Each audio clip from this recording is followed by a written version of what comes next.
Today, Jeff Funderburk will speak of his military experiences and the significance of Memorial Day. Jeff and his wife, Marcia, are longtime members and truly enjoy the beloved community here at UUCJ. And I'm going to go sit down so I can see your pictures.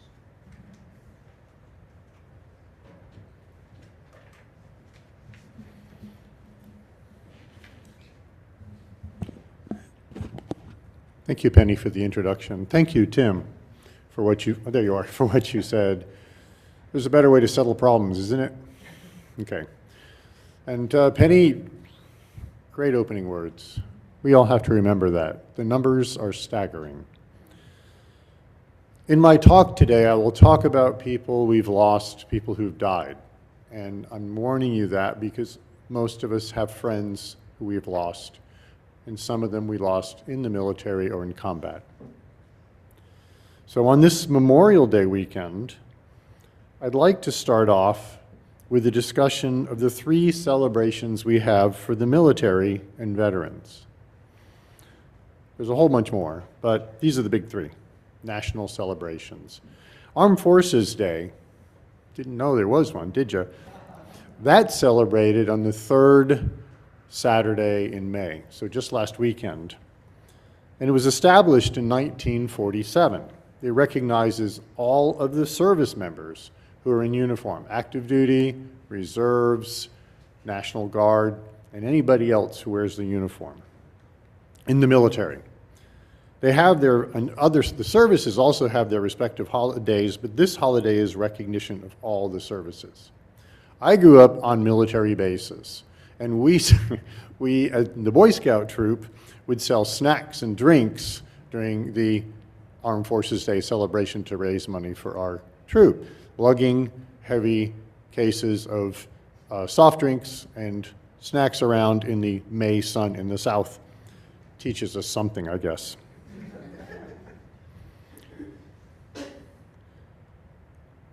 Joe King, he's a cutie, isn't he? He was a squadron mate when I was on active duty in the Navy. He and I taught new naval aviators how to fly the SH-3 Sea King helicopter in preparation for their operational assignments. Joe is a Naval Academy graduate. He was a good pilot and a great guy. I left active duty after that tour, and Joe went on to operational assignments at sea and also on shore duty. I caught up with him later on when his squadron shared a hangar with my reserve squadron, and he was concerned about the quality of the pilots coming to the squadron. You know, the next generation is never as good as yours.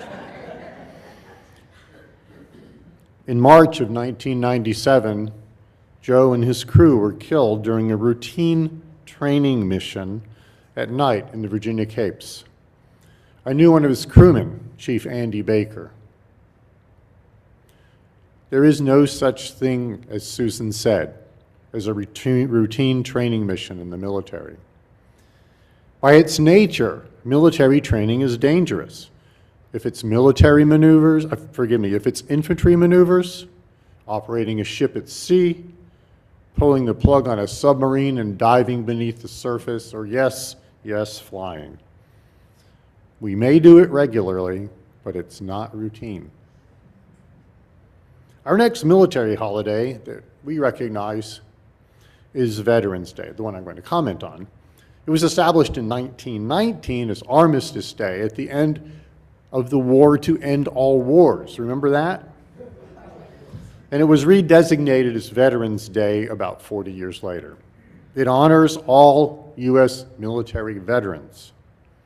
When the Monday holiday bill was passed around 1968, putting our holidays on Mondays, maybe at the behest of the commercial people, to give us a 3-day weekend to spend more money, the hue and cry about randomizing the Veterans Day holiday resulted in our returning it to its proper day. That's November 11th. The public often thanks veterans for their service on this and on many other days, and our best response is a heartfelt, "You're welcome." Ever seen a more beautiful sight than that? Hey, found you. That's the H-3 that I mentioned earlier, the SH-3 Sea King. Jeff Hilliard, I do not have a photo of Jeff. He was my training partner when I went through the transition to that helicopter in 1984 here at NAS Jacksonville.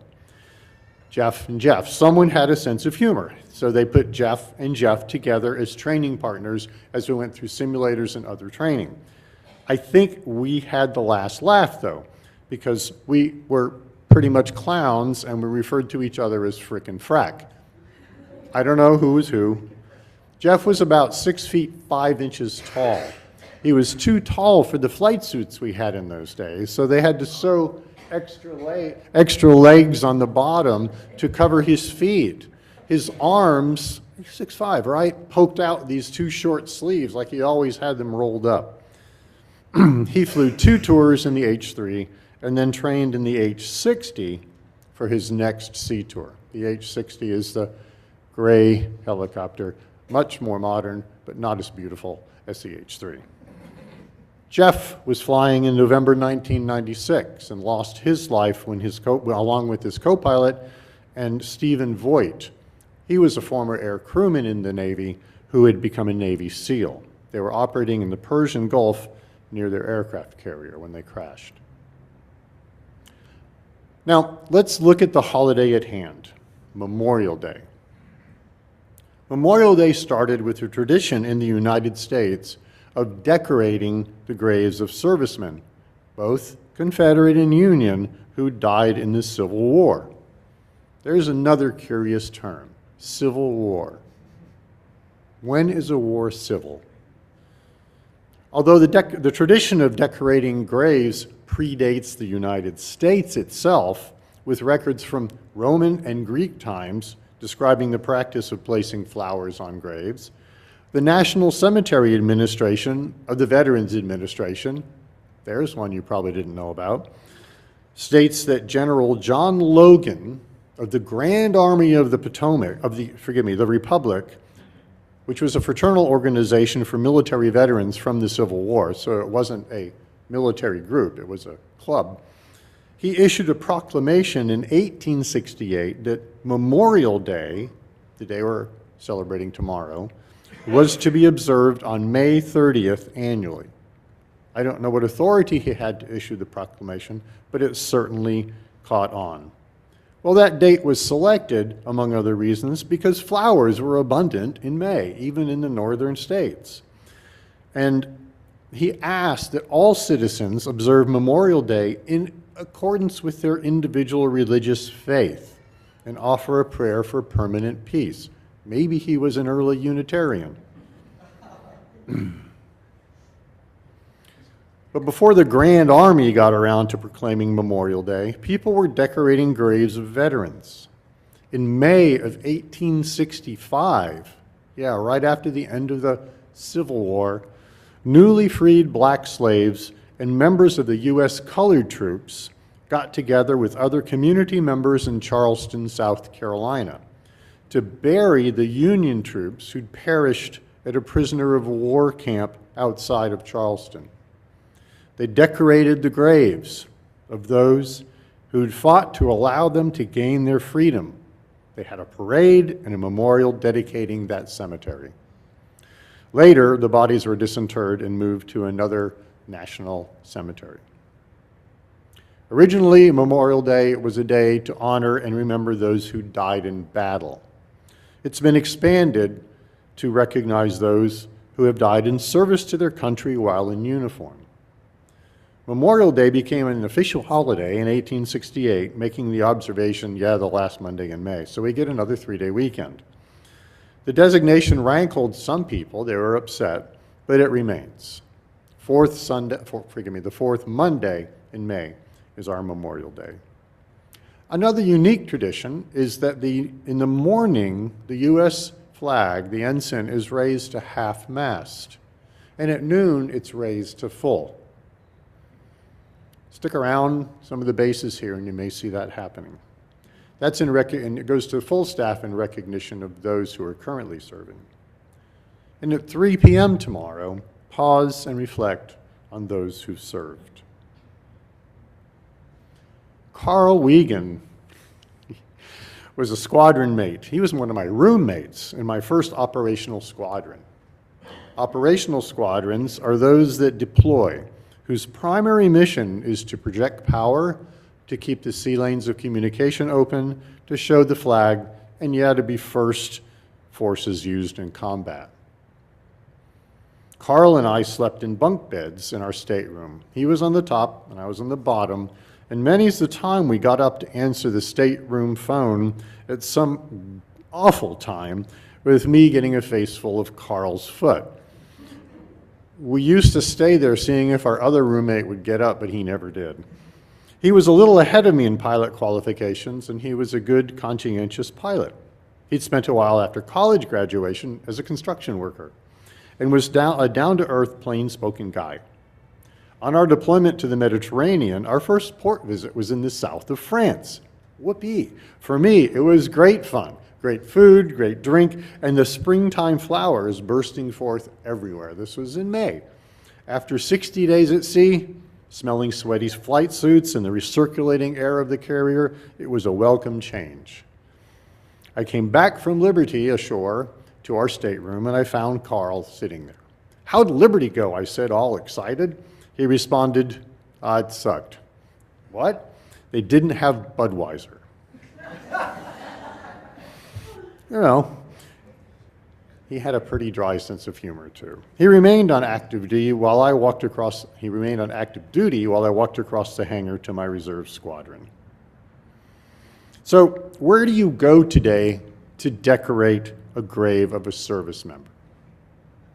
The most recognized cemetery is Arlington Cemetery in the Washington, D.C. area. It is, as we know, on the grounds of Robert E. Lee's former property. There, you will find the tomb of the unknown soldier, guarded and honored by the Army's Old Guard, who stand watch 24 hours a day, no matter the weather. There was once when a hurricane came through and they said, "You guys don't have to stay out there." And they said, "Yeah, we do." The Old Guard also performs funerals and other ceremonial tasks. It's an Army unit. Their dress and behavior standards are rigorous and their work days are long. But there are always more soldiers applying for positions in the Guard than there are spots. They walk their watch with precision, wearing special boots, shoes to emphasize their facing movements, and the rifle, which they carry when they walk back and forth, is always on the shoulder away from the tomb. Now, you could go to a municipal cemetery and puzzle out which grave is for a veteran, or you could find a nearby state or national cemetery to pay your respects. Jacksonville's National Cemetery is north of the airport. I was at the dedication, the consecration of the cemetery with our minister, then John Young, Reverend Young, and representatives of many faith traditions, including Buddhist. The rows of headstones bear witness to many traditions, engraved with a cross, a Star of David, or other symbols. And can you see this? Including this one, which I saw. That's our chalice. Not all the graves in the national cemeteries are of veterans. Spouses can be buried there. Many of the graves are of service members who died in service. Many of them are of those who died after service, and few still are of those who died in combat. All of them served in some way. This past Thursday, you could have helped put flags on the gravestones. I didn't, for the Memorial Day observance. It's not hard work, and you can read the headstones. I've been out there the Tuesday after Memorial Day. That's when you pull up the flags and you stow them in large plastic bins that they have for that purpose. The bins are then put in a safe place for the next holiday observance. As you walk along the rows of the graves, you may see mementos left by family and friends at different headstones. I saw some handwritten memories and farewells, a service medal or a challenge coin, some uneaten sushi with empty sushi containers around it, and bottles of alcoholic drinks, which were mostly empty. I hope they had a designated driver. Those of us who were pulling the flags up left the mementos. We didn't know what to do with them. and we put the flags in the bins. If you come out for this, bring water, sunscreen, gloves, and a sun hat.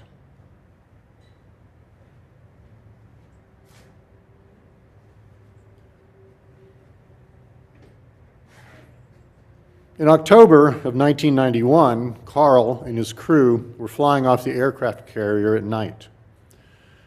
One radar sweep showed the helicopter at its proper location and altitude. The next sweep, the return was gone.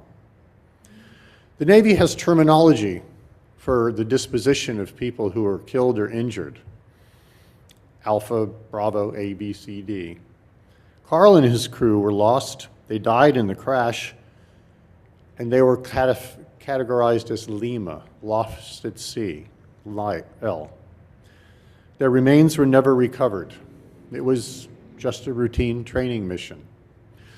So there is no place for me to go and visit Carl, what's left of him. There's no headstone, but every once in a while, it's a rare while, I'll toast him. So, with your indulgence, Carl. Thank you.